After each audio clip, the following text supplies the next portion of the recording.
All right, welcome to pillar number one of our Thrive 5 pillars. And these are the pillars that we want to get to know intimately and live by because they are worthy ideals in our lives as men. That's going to create the best experience for us. And pillar number one is discipline. This is where everything starts, right? Self-discipline. This is doing what needs to be done, whether you feel like it or not, because we know that motivation fades, right? Feelings fluctuate, emotions comes and goes. But discipline, like real discipline in our life, that's something that stays with us, right? The discipline requires freedom, and the body and life that we want requires real routine, real habits, and real structure. In order to be able to execute on those things consistently, it requires discipline. And a lot of the reasons why we are stuck as men, we don't like the body that we're in, or maybe the business or relationships, is typically due to a lack of discipline. An important note is the men who transform aren't always the most motivated, but they're the most disciplined.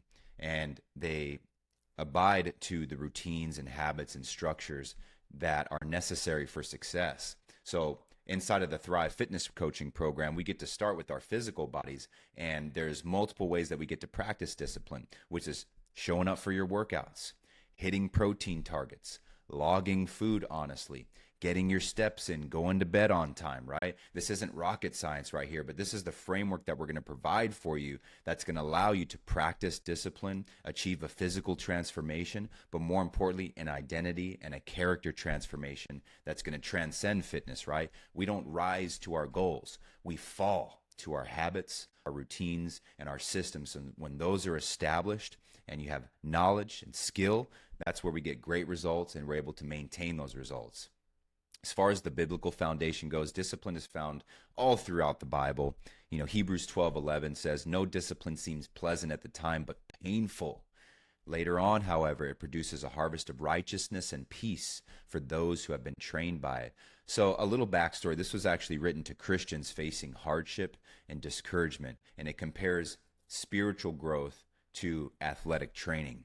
But when it comes down to a discipline, it's not a punishment. I mean, this is formation. This is something that is good for us as men. It's a positive thing because we know that the pain of discipline is temporary, but the growth is lasting because it changes our character, changes our mindset. And this is what we need as men to thrive. So those who are trained by it receive peace and righteousness in a spiritual sense, but we also receive a lean, strong, healthy, confident body in the physical sense. We do live in a fallen world where hardship is unavoidable.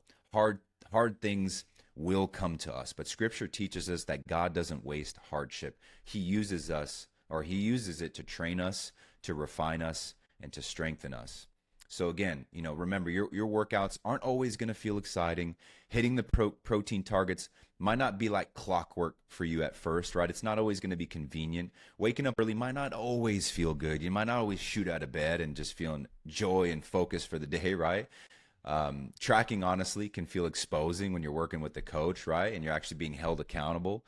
Saying no to overeating can feel restrictive sometimes. Maybe there are times where we really do have to say no and practice discipline, right? But remember, consistency produces confidence, and structure produces freedom. Discipline in our life produces real results, and those results produce peace and fulfillment. And that type of fulfillment that we long for as men, you can have all the things in this world, money and business and family, right? But if we don't have ourselves, then we're void of that. We're void of that joy and fulfillment. So the discomfort that we feel today in discipline is the exact thing that creates confidence and strength and the leaders that we want to be tomorrow. So this is where an identity shift truly takes place, right? The old identity is I try. I try to eat healthy. I try to do this. I'll start on Monday, right? We're procrastinating. I'm just not consistent, right? That's the story that you're telling yourself. And that's why you keep experiencing and attracting the same results in your life, right? So through this process, it's about stepping into a new identity, putting on the new self, right? Putting off the old self and saying, I am a disciplined man.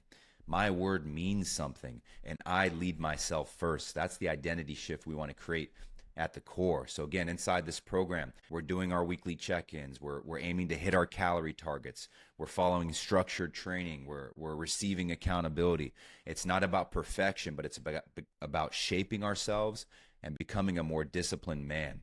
So that's pillar number one, is discipline. Your family feels your discipline. Your business reflects your discipline. Your body reveals your discipline. Your private habits shape your public life.